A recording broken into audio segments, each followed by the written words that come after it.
Fiilmii baandaan tokko ilaalaa olee dhufaa. Maal godhinaan jechaa jirtaati? Dirqamaan inni namaaf gaddu qabamoo? Maal taate ta'uudhaaf hin jaallatan bara. Yoona dhageessatee waa'ee koo yaaduu dhiisi. Mirgaada jakoo bitaa dhachuu barbaadda waa'ee ishee kana.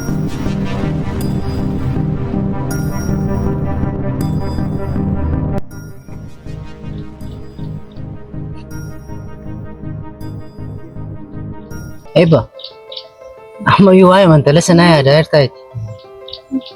Eeyyen isheen ala icciitii tokko yoo akka hin qabnettis ni beekta. Qoy garuu amma yoomitti waa'ee ishee yaaddaa? Maal haa ta'u jakoo mirgaada jakoo bitaa dhachuu barbaadda waa'ee ishee kana. Kana booda jechoota akkasii sirraa dhageenyaan itti gaafatamaan si qofaadha. Kanaafuu ammaa kaasii jechoota dubbattu adda baafadhu. Waa'ee ishee irratti qoosaa tokko iyyuu hin beekun. Siif gala miti. Turi gaa osoo mataatti si baannee gabaa keessa si naannona yoo barbaadde duukaa boolla gala.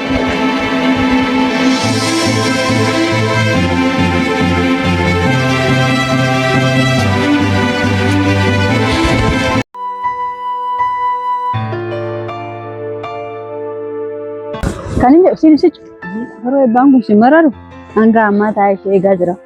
Maaliif eenyuun eegaa? Maal taate ta'uudhaaf hin jaallatan bara.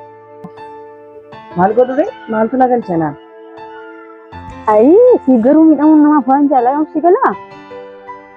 Yoomuu waan naa galu natti fakkaata. Akkana naa galu sin barbaada.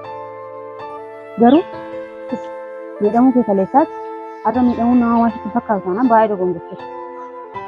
Maal godhinaan jechaa jirtaati? Dirqamaan inni namaaf gaddu qabamoo?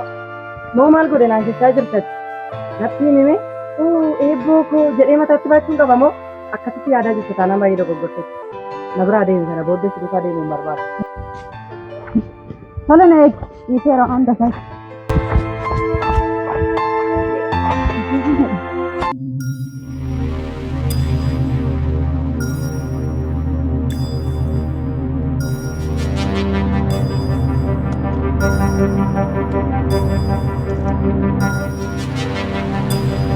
Maarramoo sida baraaraa.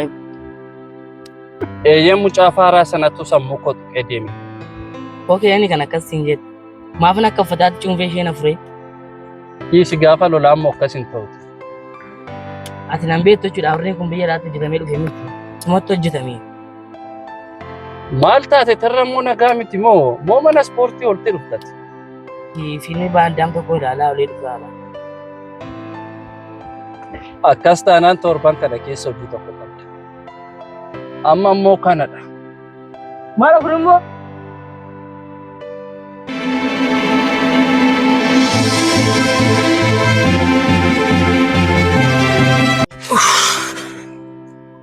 Maal yaabannaa tarrammoo tuma deemnu caammaa miilarraatiin nu dhume. Nagaroo nama ta'eetu immoo nu qabee kaan jedhu.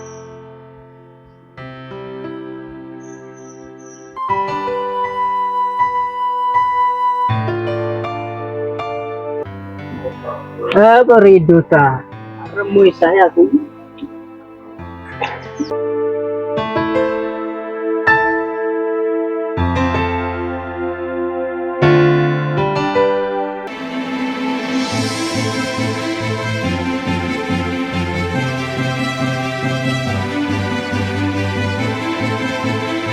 Maaliif akkan si eegaa ture hin beeku. Utuu hin deemne ta'e maal goota?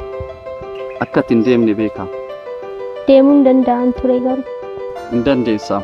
Maaf hin deemne? Haa ta'u akkan hin deemne maaliin bara? Waaw. Gaafa muufattu immoo fuulli kee baay'ee natti tola.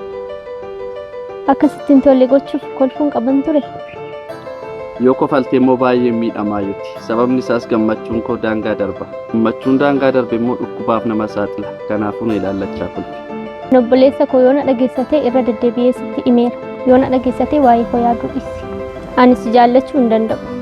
Een sirriidha. Dirqiin na jaalladhu sin jenna. Akkan si jaalladhu si beeskisuu fedhee malee. Atis immoo keessa kee dhoskita malee na arguun sitti tola. Akkasitti yaadda taanaan baay'ee dogongorteetta. Na arguun barbaaddu taanaan daqiiqaa 30 guutuu na eeguu maaliif si barbaachise? Tilmaamni koo sirriidha jechaadha. Kunoo naa kofaltee. yeroo sitti kolfanii fi yeroo sitti kolfan adda baastee beektu jechuudha. Natti naariin malee naaf kolfuun keessa natti kolfuun keessa na gammachiisa. Tole immoo maaliif na barbaadde? Akkan si jaalladhu sitti himu. Isa yeroo baay'ee irra deddeebitee natti himte. Amma yoo jaalalani siif qabu akkan irratti hin jiru sitti himuun barbaada. Tole deemuuf jechaan jiraa nagaatti. Ati sirrii jette yoon dandeef kana booda waa'ee kee yaaduu dhiisuun qaba jechaadha.